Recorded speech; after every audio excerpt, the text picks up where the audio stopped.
The Honourable Member for Calgary, Edmonton. Thank you so much.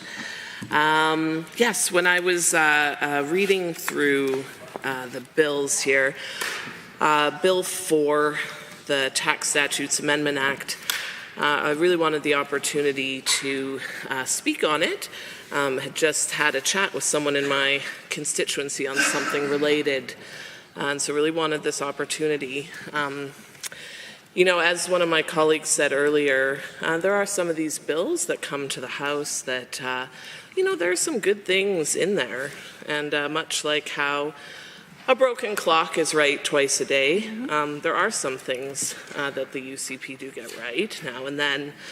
And so this bill does have a few really good nuggets in it. So the fuel tax pause. Now, the original provincial fuel tax pause had been set to expire January 1st of this year, but the pause will now continue until December 31st. Now, this pause has provided some much-needed relief to Albertans who are struggling under the weight of the continued cost of living crisis in our province.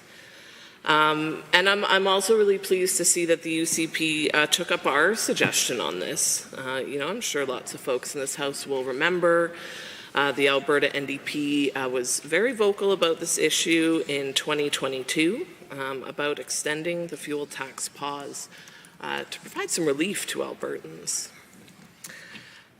Given that many UCP decisions have actually driven up costs for Albertans, I was heartened to see this small nod to the pocketbooks of everyday folks, you know, just trying to drive to work, get their kids to school. And I was speaking with a constituent recently, Jason, and he's a small business owner. We talked for a long time about how the price of fuel has an impact on his business. I actually learned a lot about trucks that day. I drive a tiny little sedan myself, so he was really knowledgeable about trucks. And you know, we talked about how he owns 4 trucks for his business, and like he really puts the kilometers on those vehicles. The work that he does, you know, requires him to you know, move all the way around the city. Calgary's a big city. You know, it's a lot of KMs going from north to south, that's for sure. So saving those few cents at the pump every time he fills up, you know, that really adds up for him. So he reported that his business is doing well, I mean, booming even, and talked a lot about how proud he was to be able to provide a good living for himself and for his family. And he actually talked about how that hasn't always been the case for him. We talked about what it was like to grow up poor in Calgary. Jason really knew what it was like to rely on social programs, to live paycheck to paycheck, and to struggle to cover the costs of, you know, even basic necessities. So it took Jason many years, many years, to pull himself out of the poverty he grew up in. And he was so adamant with me about the need for social programs to help others do the same. That was really the takeaway message that he wanted to make sure that I had from that conversation. You know, poverty wasn't a choice that he made as a child. It was that, you know, circumstance that he was born into. And, you know, Jason isn't alone. There are many Albertans who are living paycheck to paycheck right now.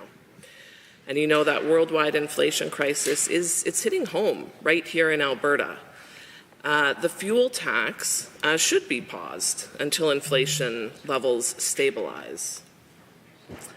I mean, I'd say maybe, you know, it's a bit of a shame that the government wasn't able to provide clarity on the fuel tax pause earlier to Albertans. You know, for folks who are living paycheck to paycheck, you know, they're running really tight on their budgets, right? They're really tracking their expenses line item by line item. And they're able to tell you, you know, how much their average cost of fuel is. So knowing that they're, you know, maybe able to save 5, 10, 15, 20, dollars in a month, it makes a big difference in their household budgets, and then they can plan to move that money into other areas, right? You know, maybe they get to order pizza for their family on Friday night instead of just making it at home. Maybe they're able to, you know, rent whatever the newest movie is to watch at home with their families, because $20 actually isn't enough to go to the movies. Anyone who has kids, I'm sure, knows how expensive it is to actually go see a movie these days. So an earlier announcement on that, it really would have helped Albertans with that planning and budgeting, and would have really helped to lessen the anxiety that many Albertans are facing as they struggle to keep up with those rising bills. And, you know, speaking of those rising bills, certainly, again, that cost of fuel, it is hitting many Albertans. But, you know, fuel isn't actually the biggest cost that I hear about in my constituency. So while I do appreciate this government bringing Bill 4, the Tax Statutes Amendment Act, and again, certainly that fuel tax pause is needed this year to help Albertans weather higher costs. But the rising cost I hear most about in my constituency is actually electricity. So Albertans are paying quadruple what they did before the UCP made those regulatory changes to our electricity market. And so, again, like I said, like while I do support this fuel tax pause, you know, on behalf of my constituents, certainly in Calgary-Beddington, I do hope that, you know, going forward that we are able to see some movement and some action from this government to, you know, address some of the other costs that are impacting Albertans, such as the cost of electricity. Thank you again for your time on this. Are there others that wish to join the debate?